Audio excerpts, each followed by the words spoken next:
Nabati niyo na po ba ang isa't isa ng happy 47th year anniversary? Ayan.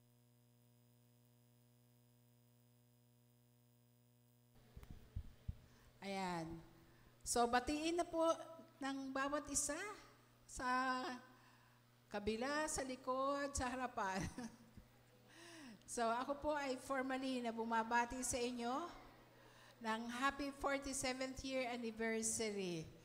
Kaninang umaga, nagising po ako ng very early, ano? Wala pang 5 o'clock ay gising na po ako. And I was praying. And I cannot, hindi ko po mapigilan na kanina ay talagang pasalamatan ang Diyos sa 47 years of His faithfulness and goodness.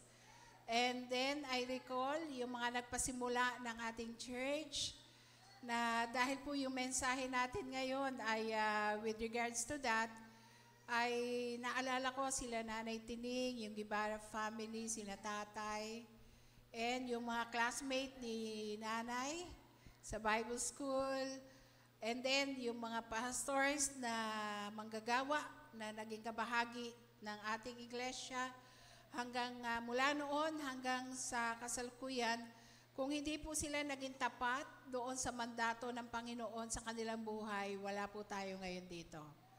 Kaya talagang palakpakan nga po natin ang Panginoon sa buhay ng ating mga lingkod, mga manggagawa ng mga naunang panahon. So, kaya talagang purihin po ang Panginoon sa kanyang kabutihan at pagmamahal sa bawat isa sa atin. Naalala niyo po ba kung ano yung ating 2024 team? Yung last year na 2024 team. Naalala niyo pa po ba? Ano po yan? Can you recite it? 1, 2, 3, go! Ayan na. Ayan. Finishing the Great Commission in every generation. And after ng preaching ko, ay ipapakita po natin ano yung nangyari sa loob ng isang taon having that team. At matutuwa po kayo kasi makikita nyo yung mga picture nyo at dahil kayo po ay naroong lahat. So today ay nais ko pong i-share naman sa bawat isa yung bago nating team for the year 2025. Ayan na po, nakita na natin. Empowering every generation for the Great Commission. Ano po yung nadagdag? Merong nawala pero may nadagdag. Kanina, finishing the Great Commission in every generation. But this time, ay binago lang natin ng kaunti. Empowering every generation for the Great Commission. Andun pa rin yung every generation, nandun pa rin yung Great Commission. Ang medyo nagkaroon lang ng mas parang kakaiba, action, empowering ang nadagdag po dito. So ngayon, maaaring tinatanong natin why this theme for 2025. Okay, ito po yung sagot. The Great Commission is not just for pastors, missionaries, or church leaders. Kay nino ito? It is for everyone in every generation. From the youngest believer to the eldest, we are all called to go and make disciples. Amen po ba? Not just for pastors, missionaries, church leader. It is for everyone in every generation. Kaya meron bang makapagsasabi sa atin na sa inyo na lang yan? Kayo lang yan. So, yan po. Kaya ito po yung atin po na very reason why even before I consistently, wino-work po natin ito. Ngayon, what does it mean to empower every generation for the Great Commission? Okay. Sige, tingnan natin. Empowering every generation for the Great Commission means equipping people of all ages. Of all ages. Children, youth, adults, and seniors to actively participate in sharing the gospel and making disciples. Are you into that? Are you into that? May exempted ba? Wala.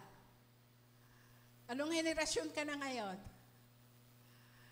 So, makikita po natin yan, ano? It's about ensuring that no generation is left behind in fulfilling the Great Commission, and that each one is empowered to reach their world for Christ in their own way. Hindi ba? Yung mga seniors, may kasama silang seniors. Yung mga young adults, may young adults din kayong kasama. So, ibig sabihin, sa inyong mundong ginagalawan, you have people with you. Amen ba doon? Okay, then, imagine a relay race. Each runner has a part to play. And if one fails to pass the baton, the race is lost. The Great Commission is like that relay. One generation must pass the mission to the next. To ensure about it, we continuously remind ourselves about our role to fulfill. Kaya makikita po natin na later, for the whole duration, may mga announcement mo na ipakikita mamaya for the whole duration ng ating anniversary. Marami pong magaganap, especially next 3 Sundays. So, but for today, this morning, ay ang isa sa kung bakit ito ang preaching natin, in-launch natin ito, no, yung empowering every generation for the Great Commission. Ito po yung maririnig natin sa susunod-sunod na linggo ng pangangaral. Tingnan nga po natin. The first Sunday is about call to go. The mission for all generations. Second Sunday, equipping the next generation for mission. Third is overcoming barriers in the Great Commission. And lastly, leaving a legacy, passing the faith to future generation. We don't want to miss ang iglesia natin. Ayaw natin ma-miss ng iglesia natin yung itinakdang gampanin na iniwan ng Panginoon. Kasi ito lang talaga po yung mandato. Wala na pong iba. Kaya wag po kayong magsawa na lagi yung maririnig ang mga mensaheng ito. Hanggang sa tayo po. Sabi nga, ang discipleship is a lifelong journey. Matatapos po natin ang Great Commission, na-finish po natin ang Great Commission sa ating lifetime. Ibig sabihin, kung tayo ay binawian na ng buhay, tapos na natin yung Great Commission. Pero ang maganda po na makita natin sa lifetime natin ay talagang ang Great Commission ay atin pong ipinamumuhay. So, ngayon, sige po, umpisahan na po natin sa isang panalangin ulit. Ito pong gawain ng Panginoon, yung pangangaral ng Kanyang salita. Tayo po'y manalangin. Dakilang Diyos, salamat po sa mensahe na ngayon ay ibabahagi ko sa iyong mga anak. At ito ay ang iyong mga salita. Kaya dalangin ko ang patnubay na yung banal na Espiritu na ang salita mo ang mabantog, ang salita mo ang mapahayag, ang salita mo ang masunod sa aming mga buhay. Matagal na po ito, paulit-ulit ay pinangangaral. Pero hayaan mo, Lord, na sangkapan mo ng Santo Espiritu ang puso, pandinig ng bawat isa, nang sa gayon na yung salita ay hindi babalik ng baliwala. Open our hearts, open our understanding, and may we walk doon sa word mo na yon, Panginoon. Salamat po, itong aking dalangin sa pangalan ni Jesus. Amen. So, call to go, the missions for all generations. So, tayo pong lahat ay tinawag. Tinawag upang magdisipulo. At ito po yung mission natin ng bawat isa sa atin. Regardless of generation where you are, we are called to go. So let's read that passage in Matthew 28:18 to 20. Then Jesus came to them and said, "All authority in heaven and on earth has been given to me. Therefore go and make disciples of all nations, baptizing them in the name of the Father and of the Son and of the Holy Spirit, and teaching them to obey everything I have commanded you. And surely I am with you always to the very end of the age." This is the passage na paulit-ulit na naririnig at naririnig. Actually, kung akin tatanawin, na dahil ako po ay kabahagi ng iba't ibang larangan, involved PBS, PCEC, kung saan pa po ako kaugnay na mga malalaking evangelicals, organizations, alam niyo po talagang back to basic ang lahat ngayon. Iisa lang po ang mga pinangangaral, iisa lang po ngayon ang tinatalakay ng lahat, and that is the Great Commission. Naalala ko yung sabi ng isang Filipino commentator na Christian, kung bakit daw ito raw ating bansa ay ito yung noon na no only Christian nation dito po sa Southeast Asia. Pero the most corrupt, tayo yata yung top 1 noong panahon na yon ay ang Pilipinas. And yet, parang opposite, na tayo po yung only Christian nation pero most corrupt. Naalala ko yung comment na yan before. So bakit po? Maaring Kristiyano tayo dito, pero hindi dito. Kasi, ang katotohanan po nun talaga, ang discipleship is what all we need. Napakahalaga po yun. Kaya ngayon, bakit ito ang isinusulong ng Panginoon? Bakit ito rin ay isusulong natin? At bakit parang ang hirap itong gawin? Hindi ito popular. Very unpopular ang discipleship.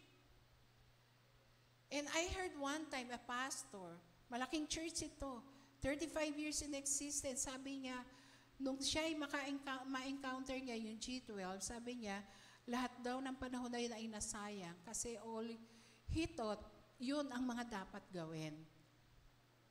Pero sabi niya, hindi raw pala yun.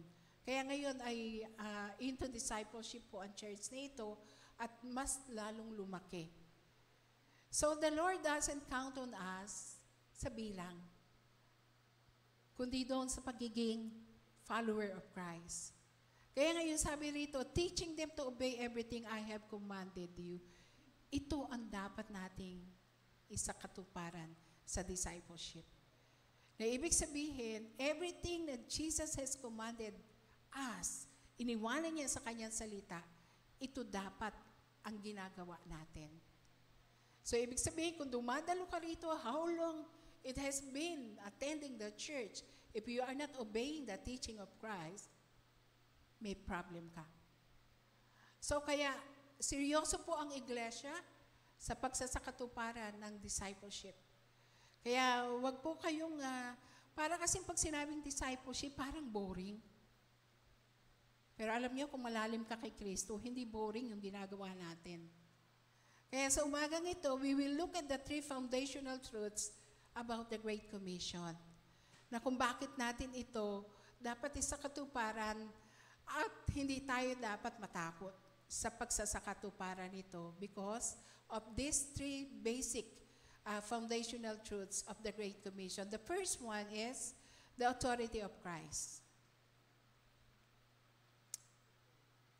Sabi doon sa 18, then Jesus came to them and said, all authority in heaven and on earth has been given to me. So, makikita po natin, before Jesus gave the Great Commission, He assured His disciples that He has all the authority. He has all the authority. Ano po ibig sabihin nito? All authority is given to Jesus means Jesus' authority is absolute and covers all areas of life. Name your areas of life. Name it. Mention it in your life. Ano-ano ba yung areas ng life nyo?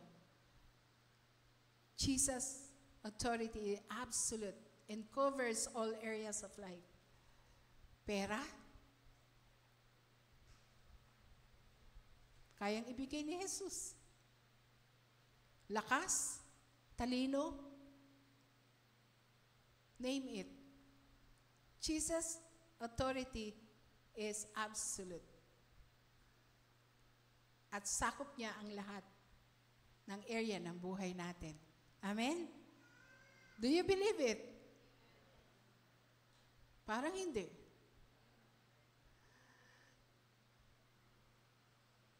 Okay. His command to make disciples is rooted in His power.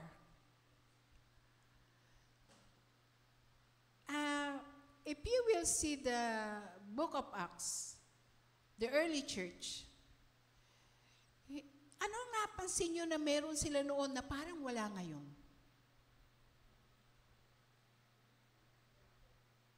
Radical Christianity, right?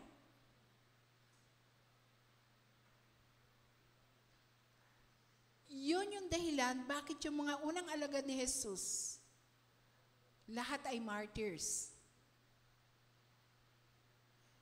Ibinenta ang kanilang ari-arian. Iniwanan ang kanilang bayan para pumunta kung saan sila pinapupunta ni Jesus. Actually, marami pa rin sa kasalukuyan. Hindi po sila takot sumunod sa Diyos because they know the authority of Christ. Pag sinabi nating Jesus got all authority, si Satan ano? He has no authority at all. Pero parang sa mind natin, hanggang doon lang. Mga kapatid, Jesus has all authority and Satan has no authority at all. So as children of God, we don't go in our own strength, but under Christ. Jesus' authority is the foundation of our mission. So the foundation of our mission is not SBC for Nasugbo. Amen ba doon?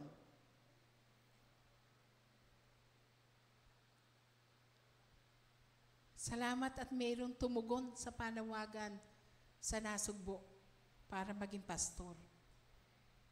Hindi siya natakot.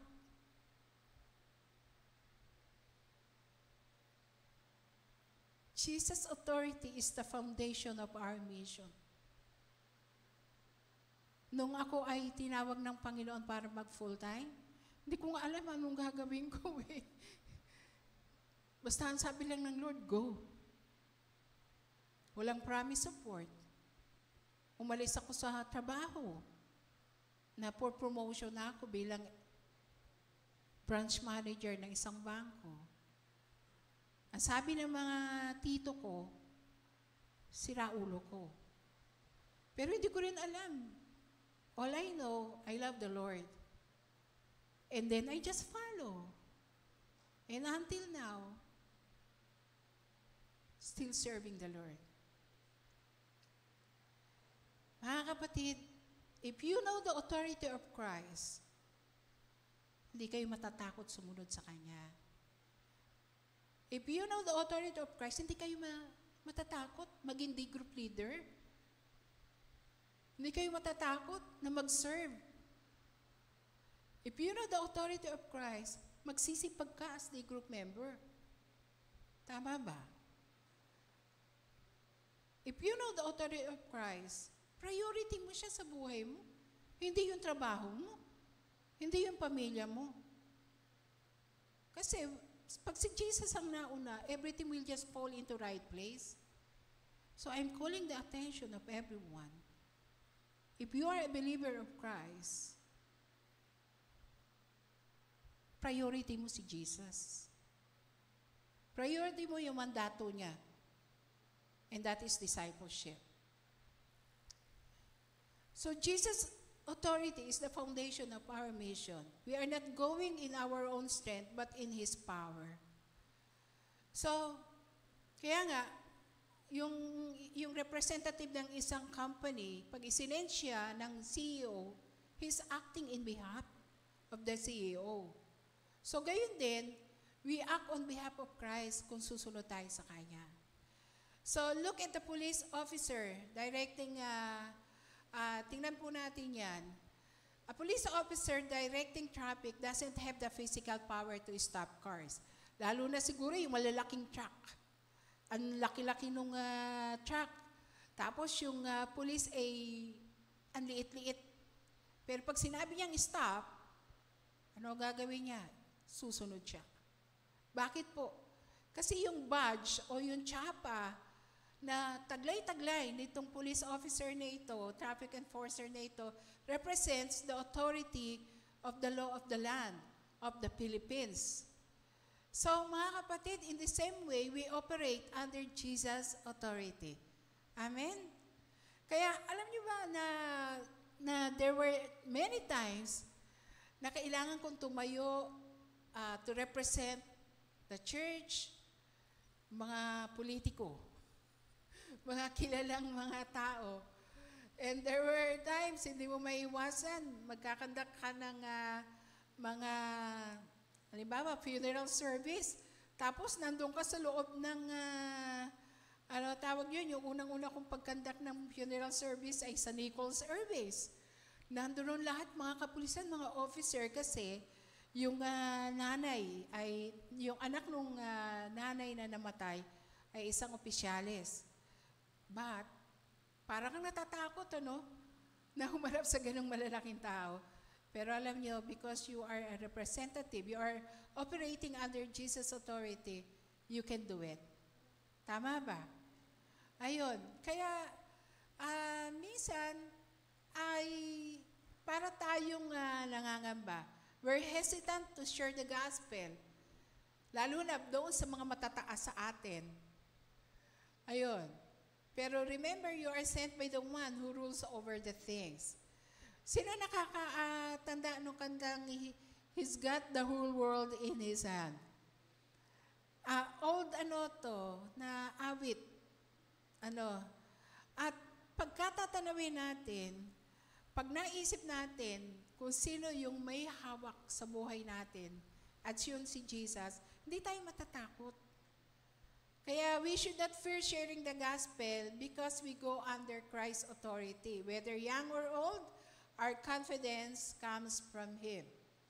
The second foundational truth about the Great Commission is the call to make disciples. Kanina, the authority of Christ. When we mention yung Great Commission, remember the authority of Christ. The second, remember the call to make disciples.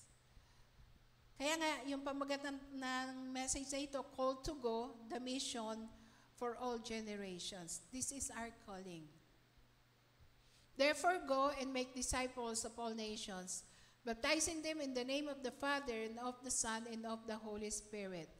The mission we are called for is to make disciples. Nothing more, nothing less. Wala na pong iba. Tanggapin man po natin o hindi, ito po lang ang pinagagawa ng Panginoon sa atin. Ito po ang mission natin at wala nang iba. So the Great Commission is not just about conversions. It is about discipleship. Mga kapatid, kung kayo narito at matagal na panahon na kayong naririto at hindi kayo into discipleship, my question is, do you belong to Christ? Kay Kristo nga ba kayo? Naalala ko yung sabi ni Pastor Voltaire. Siyempre, ang mga pastor pag nag-uusap ay makikita mo yung common denominator sa mga kanya-kanyang churches. Ang sabi niya, the first mission ng pastor, tiyakin na born again talaga yung mga miyembro niya. Tiyakin. Naku, ibig sabihin pala, iisa-isahin mo, no? Alam niyo po ba kung bakit? Kasi ang mga pastor, hirap na hirap humatak. Hirap na hirap din mag-push.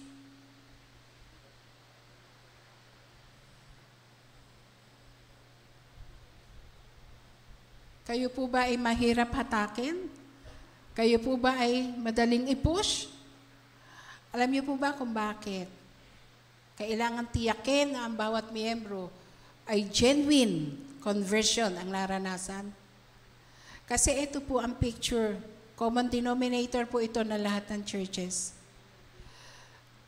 Ang isa po bang nilagang mani, yung buto ng mani na nilaga, pag po ba itinanim mo yan, kahit diligan mo ng diligan, tutubo po ba yan?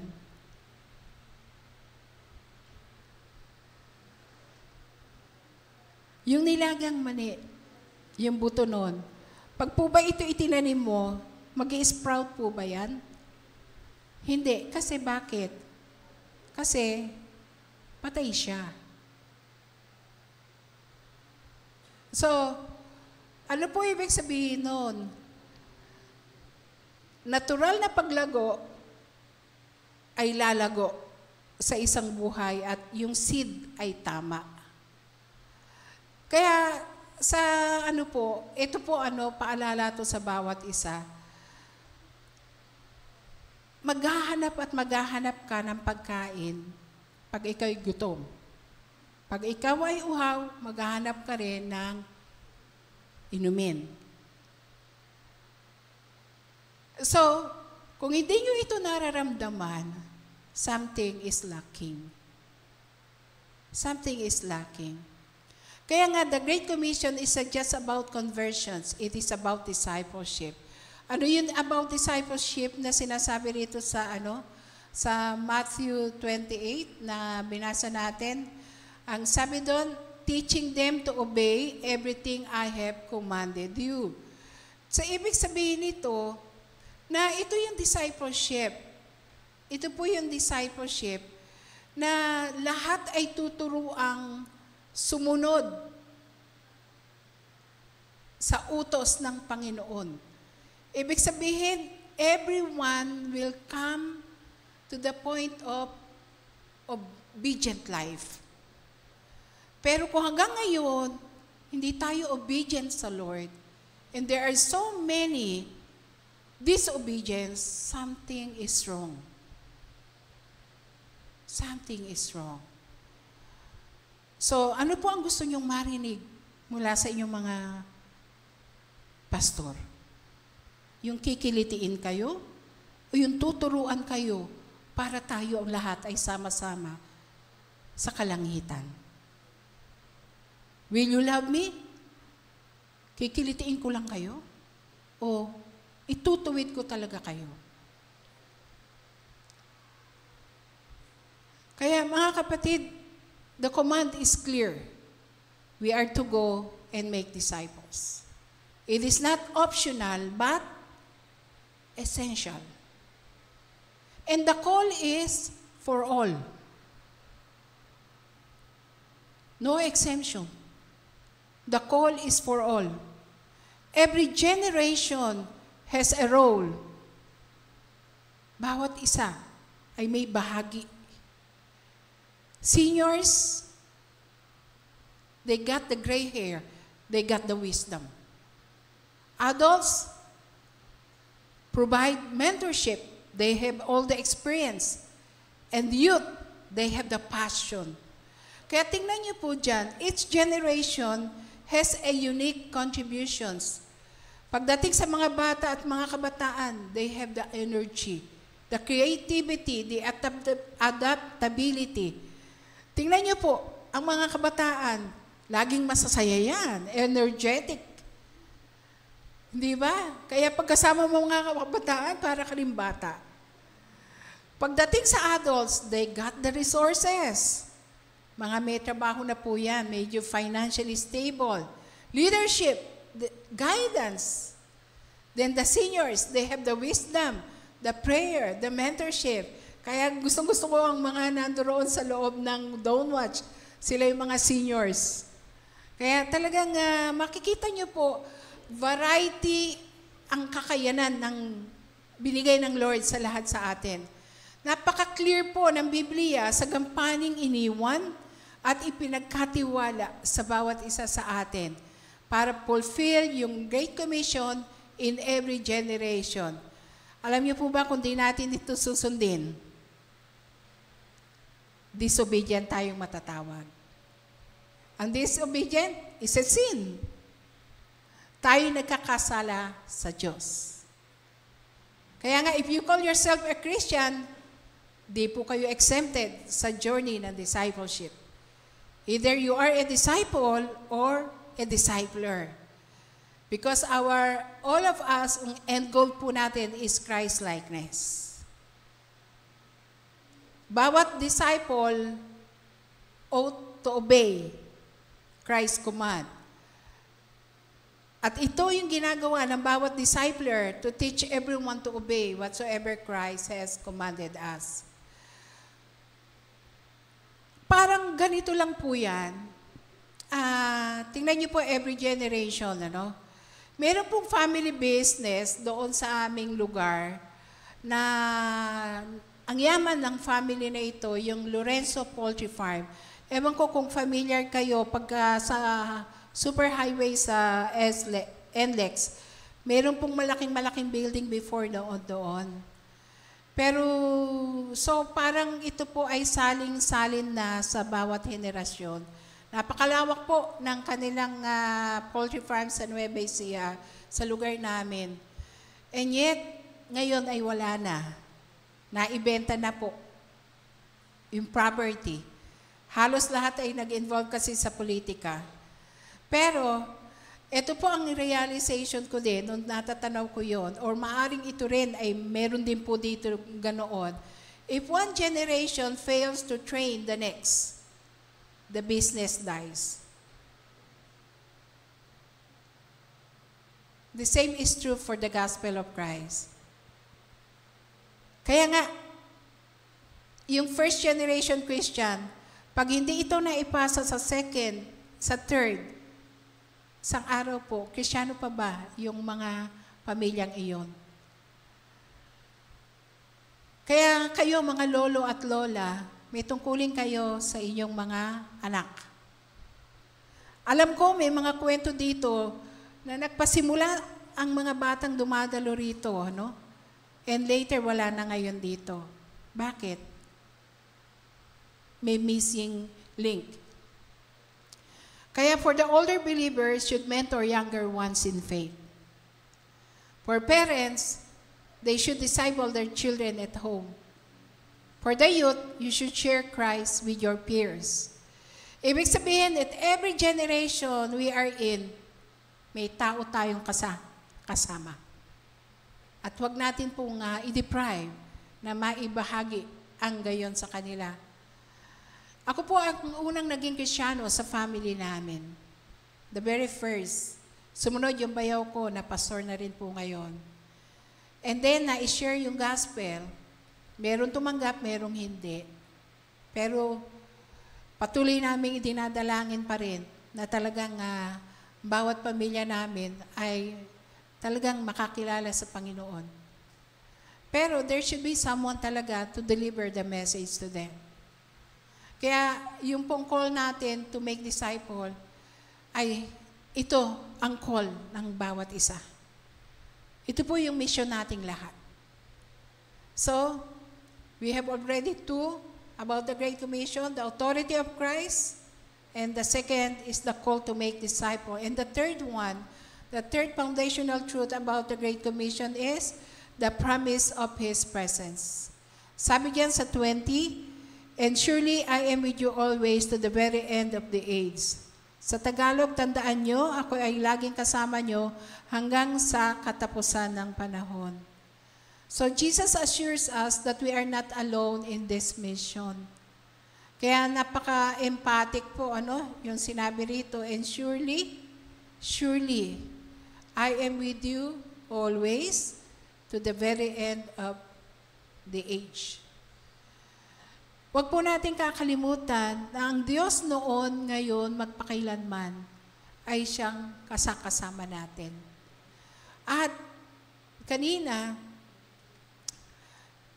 yung authority ni Jesus ay absolute. So itong promise ng presence niya, ibig sabihin, with Him, with us, wala tayong katatakutan. Wala tayong pangangambahan. Ano man yung haharapin natin, alam natin He's with us. Amen po? Kaya siguro, bakit nga ba minsan pa rin, parang siya yung nalileft natin sa buhay natin? Kasi hindi naman po pagka nasa trabaho tayo, hindi na tayo Christian. Dapat nga mas lalong nagliliwanag ang lugar natin kung saan tayo naroon. Kasi si Jesus kasama natin. So, kaya ngayon, the same God who empowered Moses, Elijah, and Paul is with us today. So, napaka-importante po kasi yung recognition ng presence niya, yung promise presence niya. Baka kuminsan tayo po ang nakakalimot nito. So, yung simple na command ng Lord, hindi basta-basta po yun. Kaya alam niya kung anong harapin natin. Kaya binigyan niya tayo ng kapangyarihan. Di ba? Yun ang sinabi niya. And you shall receive power sa Acts 1:8. Kasi alam niya yung ating mission. You shall be my witnesses to Jerusalem, Judea, Samaria, and to the uttermost part of the world. Kaya dito, muli, ini-emphasize niya ito, yung promise of His presence. Kaya mga kapatid, hindi po tayo na isinend lang ng walang pong ibinigay na sangkap. Sinangkapan po tayo ng Diyos. Kaya hoping po na itong promise ng presence niya, kung darating ang time na tayo po ay natatakot, isipin natin He is with us. When we feel inadequate sometimes, mayroon tayong lakas na makukuha sa Kanya. And as we share the gospel, we face rejection. Andiyan yung support niya sa atin. Naalala niyo po yung unang mga disipulo, they just go and go.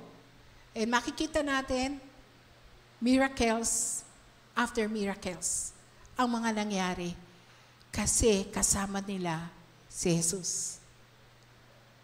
Kaya sa umagang ito po, ito siguro lang po ang tandaan natin. To conclude this message, yung Great Commission, kasi nga yung team natin, empowering every generation for the Great Commission.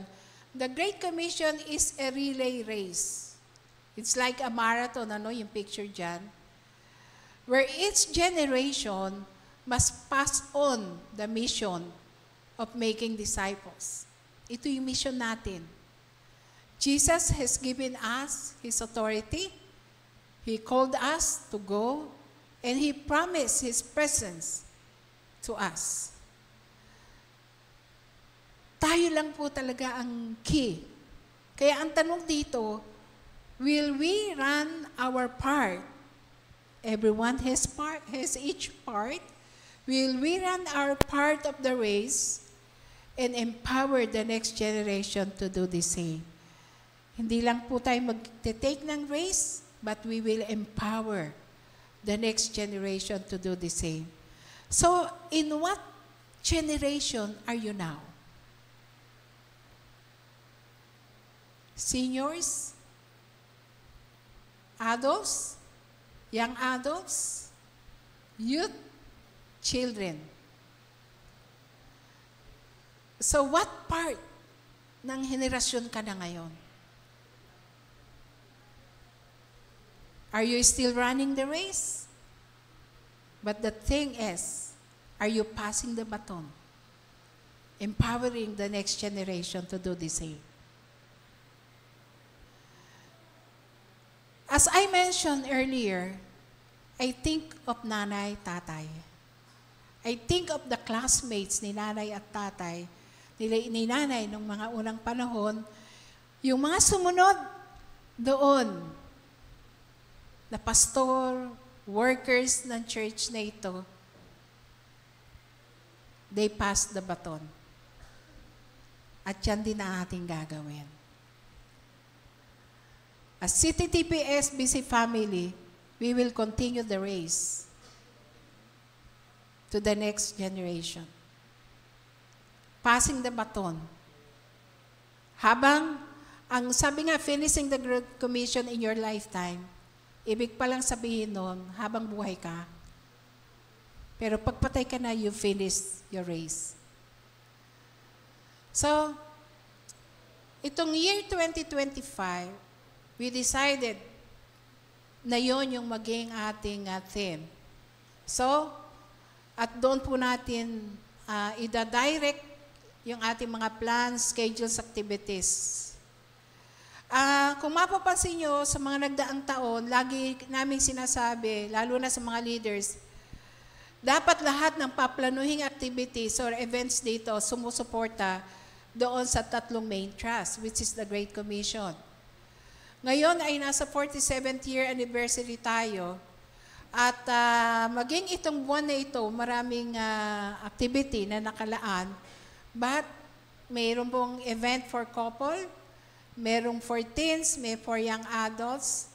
At even yung sa mga sumusunod pa na mga buwan na magaganap, may parenting, may mga trainings, na ito lahat ay sumususog para talaga ma-empower ang bawat isa to do the Great Commission. Kaya nga hoping na bilang kabahagi, it's a call for all, right? A call for all, ibig sabihin, you must be into it. Kasi that's the only thing na binigay ng Lord sa atin. So, kahit kayo busy, make time for your life that will please the Lord.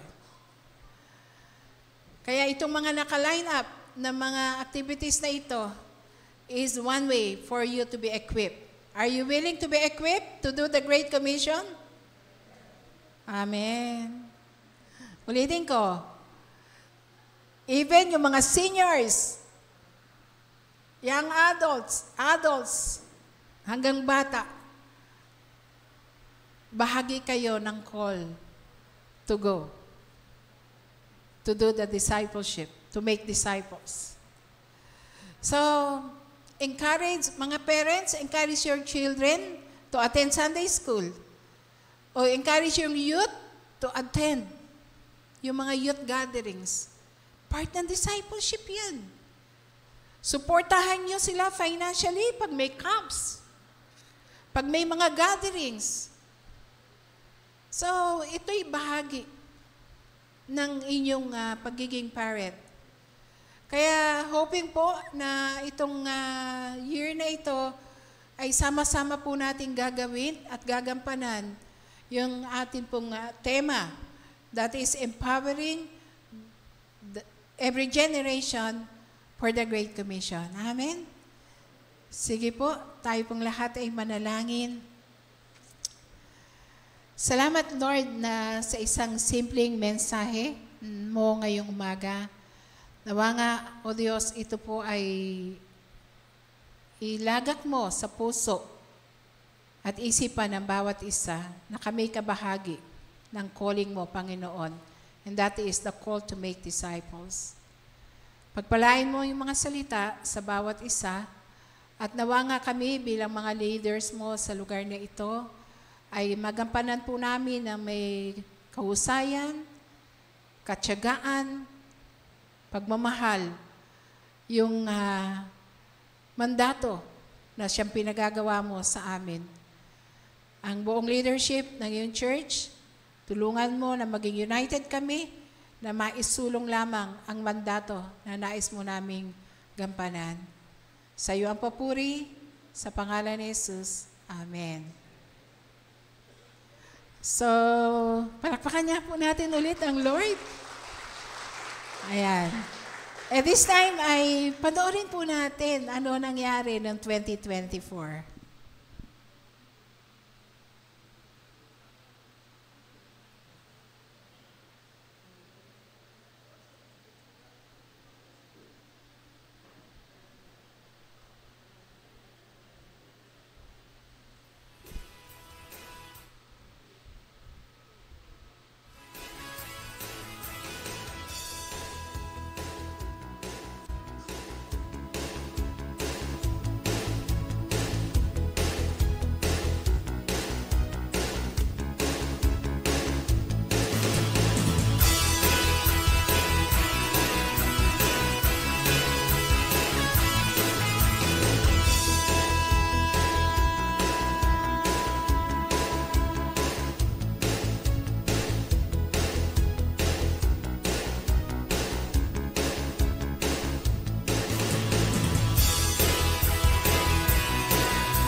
So, purihin ang Panginoon sa kanyang ginawa nitong 2024.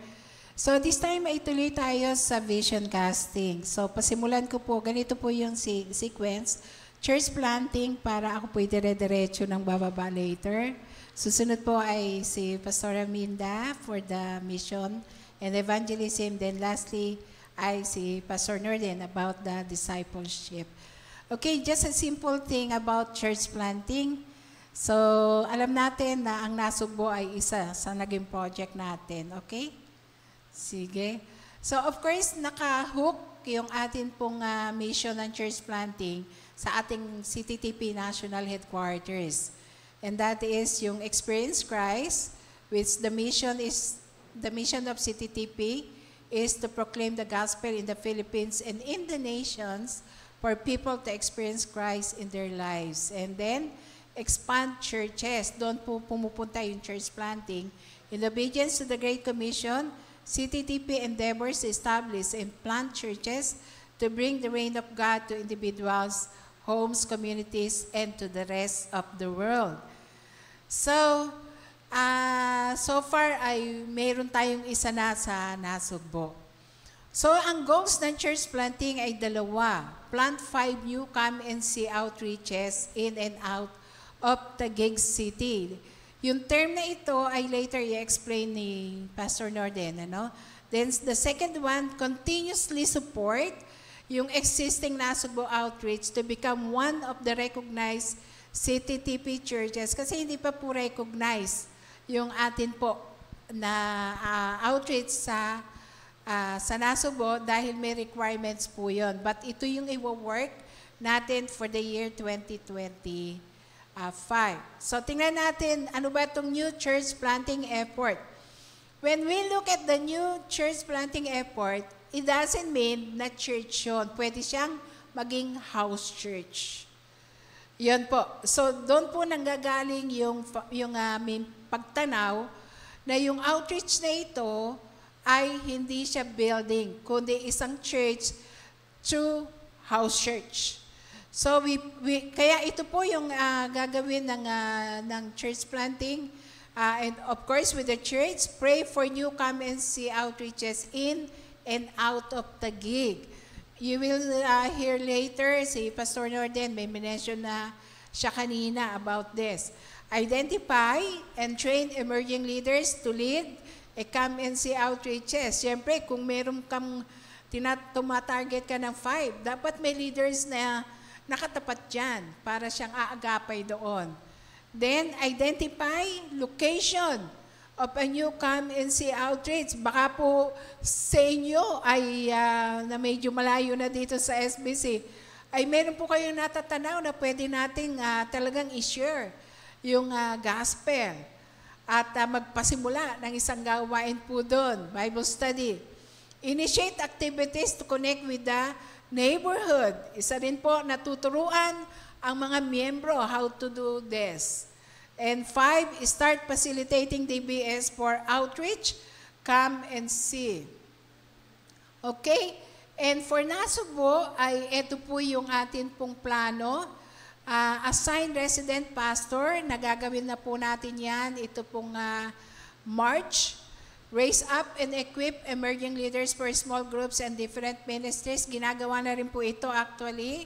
Nagpapasimula na po sila. Number 3, continuously conduct Sunday services, Sunday school, DBBS for kids, fellowship for kids, youth, men, and women. Then, DBS for youth and adults. Then 4, initiate evangelism efforts in the community, conduct membership class orientation, and 6, to build pastoral house and kitchen. So, sa ngayon ay pinaprioritize natin yung kitchen doon. Dahil meron na po tayo i-assign na resident pastor, at least, pwede muna sila matulog sa church, pero sana may kitchen.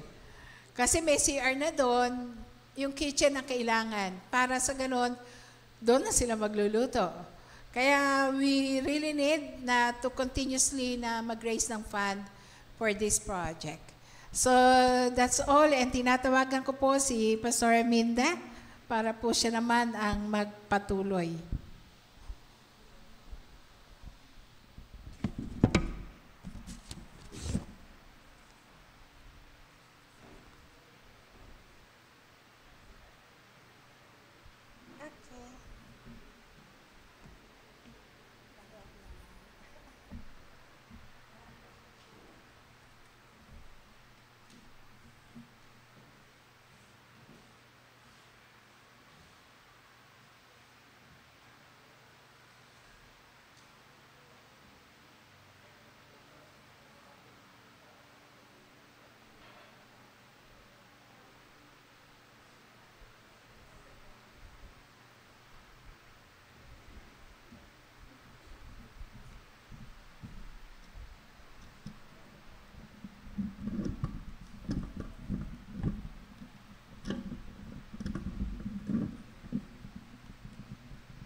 Ayan, tuloy naman po tayo ngayon sa Mission and Evangelism. At ito po yung mga event at mga activities. So, yung pong ating pong meet and greet na dati po ay every month, meron po tayong salo-salo with the mga newcomer, ay ngayon po ay hindi na monthly, kundi ito po ay every Sunday. Yung pong first service at saka yung second service, meron pong ginaganap na ine-entertain po yung ating mga newcomer. Ayan. Yung mga ni-welcome natin kanina, ay yung po yung ating mga newcomer. So, meron po silang mga ibibinibigay na giveaway, and then meron po silang snack. Ayan. Dati-dati ay tayo ay may long table. Ngayon wala. Okay, so, ang pangalawa po ay meron po tayong tuloy-tuloy na third Sunday mission awareness. Ayan, so, ang ibig pong sabihin ay meron po tayong offering para po sa mga nangangailangan sa abroad. Meron po tayong tinutulungan sa Cambodia. Meron po tayong pinutulungan sa Morocco. At saka ito pong ating church planting dito sa Nasugbu, na sila po ay magiging 3 years na po. At ang pangatlo po ay oikosing or sharing the gospel. Oikosing po ay ito po yung patuloy tayo na makikipagrelasyon, makikipagkaibigan upang sila po ay atin naman mashiran, no? So, ang ating pong bawat miyembro ay kinakailangan ay alam yung ating pong one verse evangelism, yung life and death. Ayun. So, napakahalaga po na tayo po ay nag-share kasi wala po tayong madidisciple. Wala pong matuturuan sila Pastor Norden sa disciple at walang, kumbaga kokonti tayo, magiging kokonti na lang. Kaya talagang napakahalaga po ang tayo po ay nagmi-mission. Ayan, at nag-evangelize. And then, ito po ay ginaganap ng bawat mga D-group. Nakita po natin yung mga D-group kanina ni Pastora Nina, D1 to D12. So, bawat isa po talaga ay napakahalaga na mag-share at mag-oikosing. And then, meron po tayong monthly meeting doon po sa mga family na sinasabing 4Ps. Tayo po ay na-involve doon para tayo po ay makatulong, tayo po ay nagle-lecture sa mga ibinibigay ng DSWD. And then, ito rin ang pwede nating maging daan para sila ay mailapit natin sa Panginoon. Dangan lang, meron pong mga ibinibigay na parang mga warnings na hindi dapat na doon mismo ay meron kang sinishare. Kaya lang ang strategy doon ay, yun nga, makikipag magkikipagrelasyon ka sa kanila para nang sa ganun ay sila ay madalaw natin sa bahay.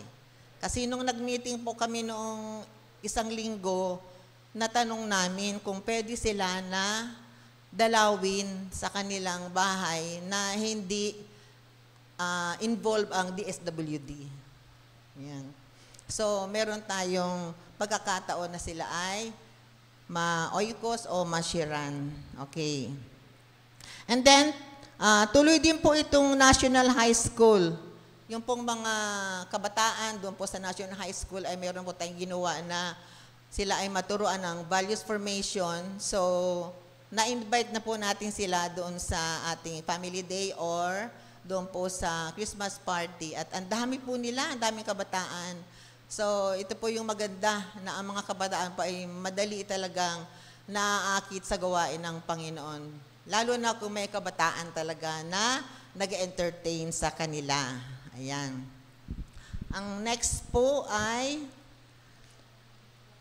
yung pong every fifth Sunday of the month, meron po tayong evangelistic night. So, matagal na po na wala tayong program o service ng evangelistic night. So, ito po ay gaganapin every fifth of the month. So, nire-required po ito na bawat membro ay magdala ng kahit isa, no, para talagang marinig nila ang hope of life, no? At maging daan din po 'yun para sila ay makakilala ng mas malalim sa Panginoon.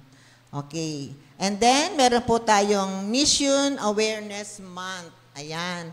At ito po ay gaganapin on September. Whole month po ito na meron tayong Mission Awareness Month. So, ito po yung kabuuan na gaganapin po natin sa loob ng 2025 na atin pong hinihingi ang participation po ng bawat isa. Maraming po salamat. God bless.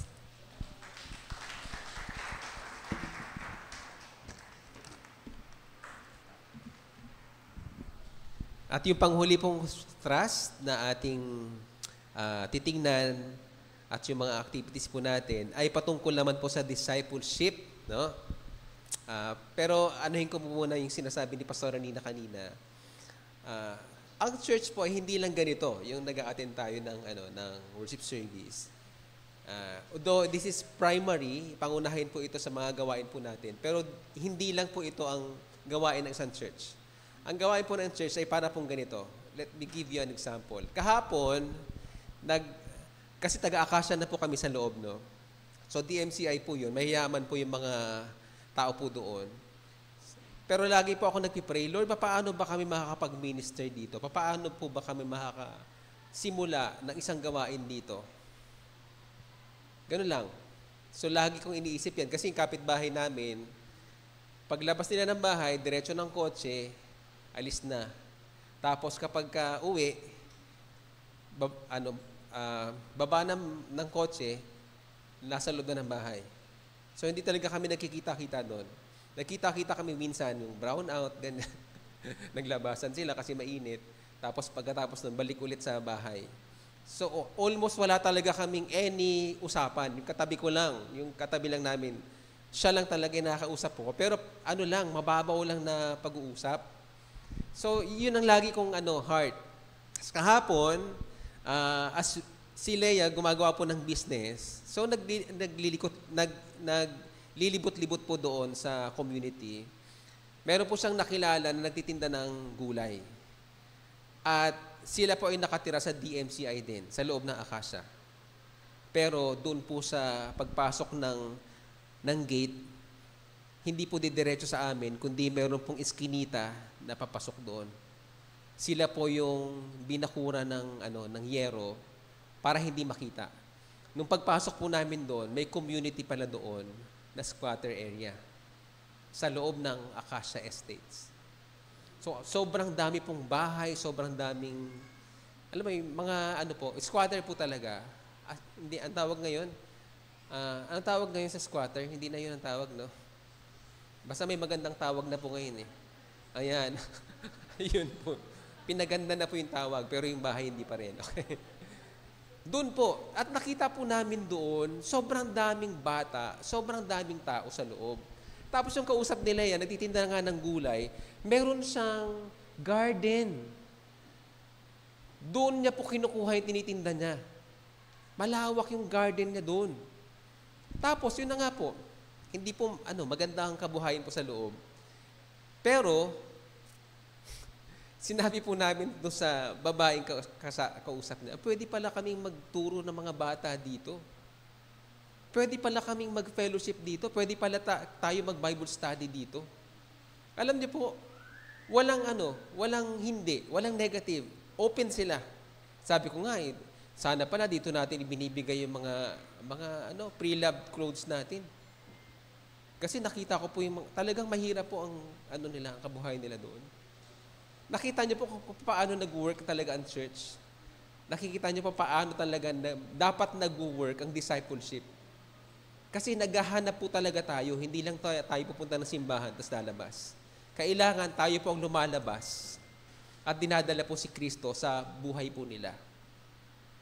Yun po yung talagang gagawin po natin ngayong taon na to. Okay? Kaya nga po empowering every generation for the Great Commission. Lahat po tayo gagawa nito. Hindi lang po yung mga leaders, hindi lang po yung mga pastor. Lahat po tayo, sabi mo sa katabi mo, gagamitin ka ni Lord ngayong taon na to. Sige na. Masamang nagsasalita ang walang kausap. Ano tawag doon? Kailangan may kausap ka. Sabihin mo, gagamitin ka ni Lord ngayong taon na to. Okay. Mamaya po, meron pa po akong di ba church planting yung binanggit ni Pastora Nina, no? Kasi si Kuya Miko, hello Kuya Miko, alam ko mapapanood niya to eh. Si Kuya Miko ay nasa Binyan na. Doon na sila nakatira ng asawa niya, si Jean. Tapos si Lovely, tsaka si Bill, nasa Calamba. Ang dati pong member ng church na ito, si Kuya Laki, si Kuya Dennis, ay nasa Kabuyaw. Tapos, ang negosyo ni Nelson, yung kanyang tataka ng t-shirt, nasa Kabuyaw. Ano pong ibig sabihin nun? Tapos, Kuya Dennis po, ngayon ay umalis sa kanilang dating church for a major reason. Tapos, Kuya Dennis po, may dalawa ng lot na magkatalikuran. Kabilang kalye, sa kanila po yung talikuran. Yung kabilang lot, ginawa nilang parking. Ngayon po, may bubong na. Tapos, open po siya na magkaroon ng gawain po doon, CTTP. So, ganda po, di ba? Si Miko, gitna kasi Binyan, Kabuyaw, Calamba, Kabuyaw. Nelson, pag hindi makakauwi ang signal, Kabuyaw. Nelson. Kita nyo, may technical team na kagad doon, di ba? Nakita niyo po yung paano po kumikilos si Lord. Maging excited po tayo dyan. Kaya po nung sinabi ni Pastor Nina, sa inyong lugar, baka sa inyong lugar meron nasisimulan. Ganun po ang pakay po ng simbahan. Hindi po sa loob ng simbahan, papalabas tayo ng simbahan. Okay? So ngayon, tingnan na po natin, discipleship programs and activities this 2025. So ang mission po ng discipleship ng national ay engage, nakalagay po dyan, no? Engage people, okay? Ang ibig sabihin po ng engage people ay involve people. As CTTP, believers are equipped to become like Christ by engaging them in a continuing journey called discipleship. Being genuine disciples, prepare them to fulfill the Great Commission of making disciples themselves. It is a meaningful journey of living in the center of His will. At ang CTTP SBC, gumawa po ng discipleship goals. Ito po yan. To finish the Great Commission by making disciples and training them to become disciple makers. So tayong lahat po ay magiging disciple at tayong lahat po ay titrain para mag-disciple sa iba. That's the goal. Okay? So ito na po ang general events and strategies pag pinag-usapan po natin ng discipleship. Una, ipagpapatuloy lang po natin yung ating mga D-group meetings. Okay? Mapa come and see o follow me man yan, matagal na yan na small group or luma ng o bago, ipagpapatuloy lang po natin. By the way, ang gagamitin na po natin mga words ay hindi po TNET words, kundi CDR o Christ Discipleship Roadmap. Yun na po gagamitin natin. No? Kaya po marinig nyo na yung goer, grower, server, knower, yan. Yan na po yung maririnig po natin ngayon. Mapapalitan na po natin come and see, follow me, DBS. Yan, mapapalitan po natin yan. Bakit? Para po magkaroon ng unity ang CTTP. Okay? So, ipagpapatuloy lang po natin yan. Pangalawa, magkakaroon po ulit tayo by March ng PSJE. Kung naalala nyo yan, nag-survey tayo. Okay? Personal Spiritual Journey Evaluation. Okay? Para po makita natin kung nag-improve ba tayo. By the way, okay, di ba nung unang nag-preach ako, nung January, January, tinanong ko, sino bang dito, nagpapayat? Tapos, tumigil kayo, di ba? Pero may ginawa kayo, okay? Alam niyo po ba, kunyari, ginoli niyo magpapayat, January, February, tumigil na kayo. Pasensya na po. Ito ang pinakamadali Tumigil na kayo. Alam niyo po kung anong tawag doon? Alam niyo po kung anong tawag doon? Yung huminto naman kayo, pero may nangyari ng konti. Alam niyo kung anong tawag doon? Ang tawag doon ay progress. Sabihin niyo progress. Kasi nag-improve kayo kahit konti Tama? So yan po yung gagawin natin. So ngayon, pag nag-PSJE kayo, makikita natin yung progress ninyo. Okay? Nag-improve. Okay? Nag-improve tayong lahat. Okay? Kasi po, by June, magkakaroon po tayo ng moving up ceremony. Okay? Papag-graduate din po natin from one level to another level. Siyempre, titinan po natin. Yung mga gagraduate, talagang i-graduate natin. Yung mga mukhang hindi pag-graduate, kailangan, natin yan? Ayusin natin. I-remedial natin yan. Okay? Ayusin natin yan para graduate. Kasi the goal is, graduate tayo lahat to the next level. Okay? So, yun po yun. Ano pa? Okay? Po tayo? I-identify po natin yung mga interns. Okay? Yung mga susunod na leader. Bakit? Kasi, marami po tayong may evangelize. Marami na oikos, na meet and greet. So, kailangan may mag-aalaga sa kanila. So, i-identify na po natin lahat yan. Okay? And then, mag-open po tayo ng mga knowers or come and see groups. Okay? Para po yung natin, yung minute and greet natin, meron talaga silang pupuntahan, may mag-aalaga sa kanila hanggang maging members sila. Bakit? Kasi natukoy na po natin sa susunod na slide, yung disciple-making flow process po natin. Una, oikos, di ba? Intentional making friends, okay? Tapos makakilala siya sa Panginoon, may evangelize po natin yan. Gamit yung ating di-manual na pagkilala, okay? So makakakilala siya sa Panginoon, and then maghahangad pa siya na lumalim pa ang kanyang pananampalataya. Kaya naman siya mag-EEG o Grace Encounter dati, no? Ngayon, Experiencing God A-Retreat na. Magkakaroon po tayo ng 2 Grace Encounter ngayong taon na to. Ano pa? And then, pagkatapos po nun, ay a-attend na po siya ng small groups. Okay? Sa nowhere group, yung come and see group. And then, magpapa-member na siya, magpapa-water baptize na siya. Okay? And then, pagkatapos po niyan, mag-i-improve po siya, lalalim po siya sa pananampalataya, magiging grower na siya, or come and see number 2, and then later on, magiging grower 2, o yung follow me na siya. Okay? Meron pong kung gaano kahaba. And then, hanggang sa makarating po siya sa level na server, yung pwede na po siyang mag-ministry, and then later on, ay magiging goer na po siya. Okay? Yung mas malalim na po na level. Okay? So, ganun na po. Alam na po natin ang magiging journey rin natin at yung mga magiging bago po nating mga oikos. Okay po ba? Excited po ba kayo doon? Meron na silang direksyon. Tayo may direksyon na rin. Okay? Ano naman ang events, trainings, and seminars po na naaabangan po natin? Una, meron po tayong tinatawag na internship seminar. May training po tayo na gagawin sa mga bagong leaders. Pangalawa, evangelism orientation. Dahil marami na tayong training sa evangelism, i-orient tayo, tapos gagawin na po natin yan. Meron po tayong gagawin na saturation evangelism. Hindi pwedeng dito lang. Kailangan gagawin na natin yan. Okay? Kaya po, mag-involve po tayong lahat dyan. Ano pa? Magkakaroon tayo ng, yun na nga, experiencing God, i-retreat.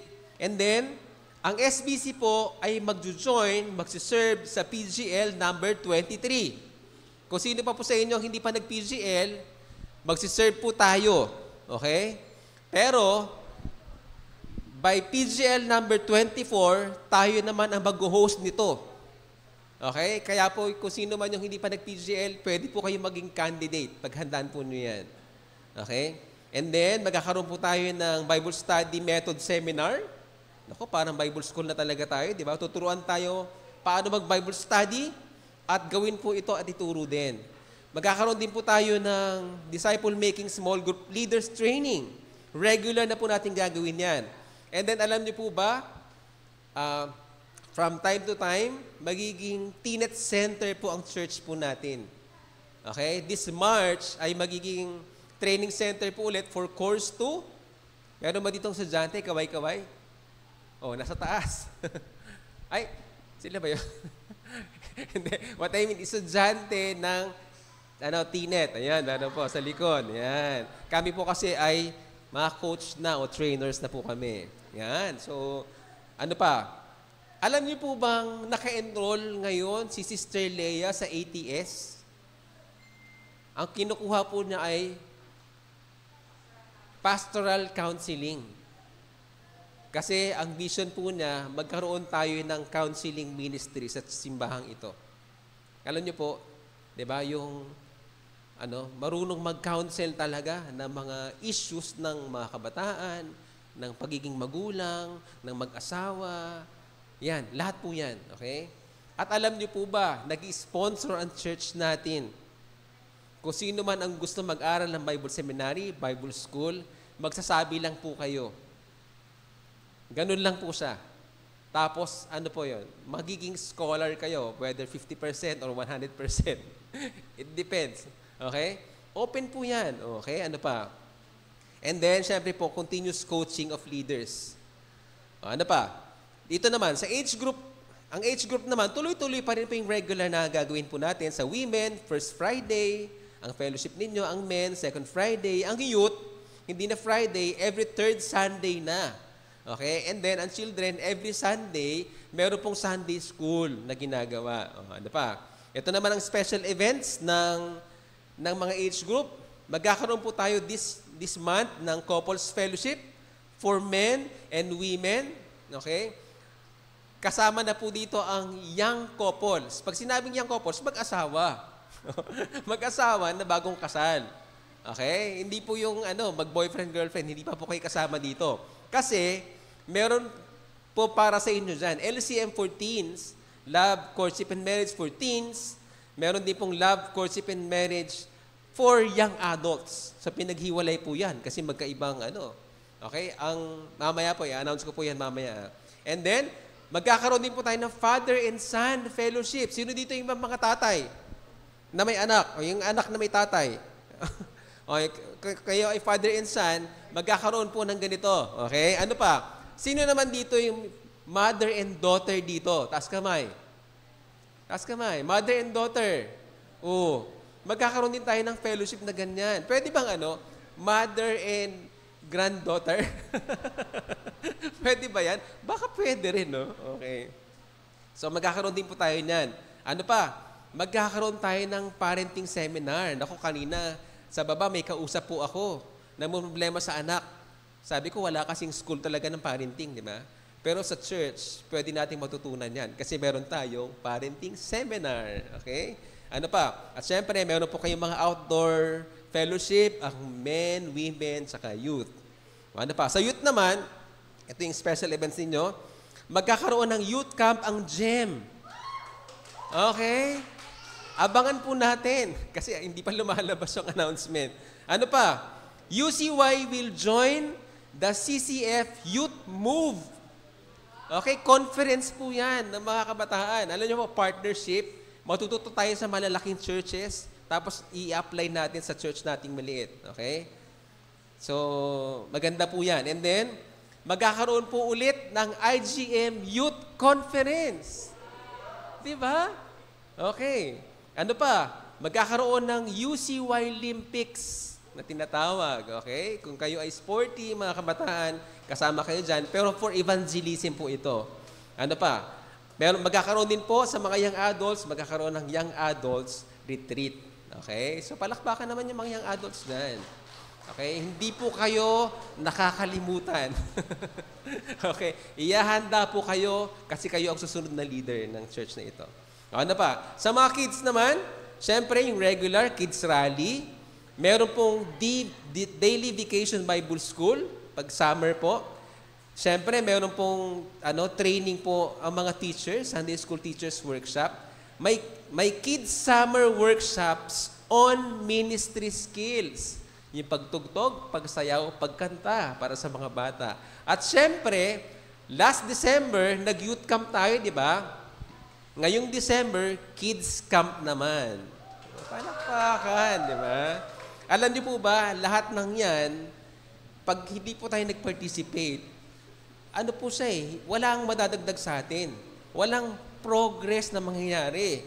Pero pag nag-participate tayo sa mga yan, kung saan kayo pwede mag-participate, may progress po na mangyayari. Okay? At yun po ang gusto ni Lord sa atin. Lumalago, lumalalim. Okay? Yun po yung gusto ni Lord sa atin. Ngayon, panghuli na lang pong statement. Kaya po, come and be part of something bigger.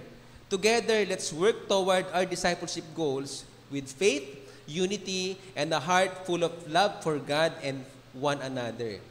The journey may not always be easy, but with His guidance and our shared commitment, we can make a lasting impact, all for His glory. Amen. Palapakan po natin ng Panginoon. So lahat po ng nireport po ngayon, lahat po ng vision cast sa inyo, napakahalaga po nito bilang church. Kaya po, aabangan lang po natin yung lahat ng announcement na po yan para po mapaghandaan po natin. Ngayon, may announcement lang po ako na mahalaga. Ngayon pong anniversary month po natin ay very special po ang gagawin po nating lahat. Una po, ngayon po, yung first Sunday natin, nilaunch po natin yung team natin in vision casting. Ito pong team natin na empowering every generation for the Great Commission, hindi lang po pang February yan, pang buong taon po yan, okay? Ngayon lang po preach talaga ang preaching series. Tapos, sa second Sunday, doon na po yung Couples Fellowship at 4 p.m., okay? Dito lang po gagawin, meron po tayong special, meron po tayong guest speaker, si Pastor Rolly Manuel, okay? Ito po, invited po dito yung old mga couples saka young couples, okay? The goal is, makapag-mingle talaga, matuto yung mga young couples sa mga old na couples, okay? Tapos matututo po tayo sa, very expert po kasi si Pastor Rolly Manuel pagdating po sa mga ganito. And then, by the way, dalawang service po tayo, second Sunday. Third Sunday, dalawang service din. Kinahapunan, meron namang Teens LCMS. Okay? At 3 to 6 p.m. Ang title po niyan ay Kilig with Purpose. Cute ba? Kilig with Purpose. Okay? Pang teens po yan. Love, Courtship, and Marriage. And then, fourth Sunday, ito po, isang service lang po tayo. Tandaan niyo pong mabuti. Okay? Isang service lang po tayo, meron po tayong guest speaker. Di ba? Si Pastor Miguel, ang guest speaker po natin. Okay? And by the way, sa teens pala, si Pastor Ivan, na taga-UP Diliman, ang kanyang church. No? Tapos, sa hapon naman po, merong young adults LCM. Okay? Meron din po tayong guest speaker, si Pastor RJ Cruzin, ng taga-Nagcarlan. Okay? Ang title naman po nila ay... Wala pa po kasing wala pang poster. Pansamantagal, tandaan niyo po mabuti ito po yung title nila. Pansamantagal, hintay, handa, hinog sa panahon. Yun po yung title nun. So, may speaker po ulit, si Pastor RJ. So, yan po yung ating anniversary month activities po natin. Okay? So, madali pong tandaan yan kasi every Sunday ay ano po yan. So, sa Sunday na po, yun po yung pinakauna couple. So, inaanyayahan ko po kayo na mag-register yung mga couples. Kailangan po natin bilangin kung ilan ang a-attend for the food. Okay? Libre po ito, wala po kayong babayaran. Isipin nyo na po na para kayo nag-date. Okay, ganun po siya. Tapos, siguro hindi ko alam kung may nahanda ba sa baba, pero sa GC na lang, bibilangin po natin kung ilan yung makaka-attend ng mga couples. Okay po ba? So, yun po yung pinakauna po natin paghahandaan. And then, also, sa 4th Sunday pala, dyan i-announce yung winners ng Bible quiz na ginawa last Sunday. Okay? Alam niyo po, may premyo po yan okay? And then, announcement pa, pinakahuling announcement. City TPSBC is looking for office admin assistant full-time.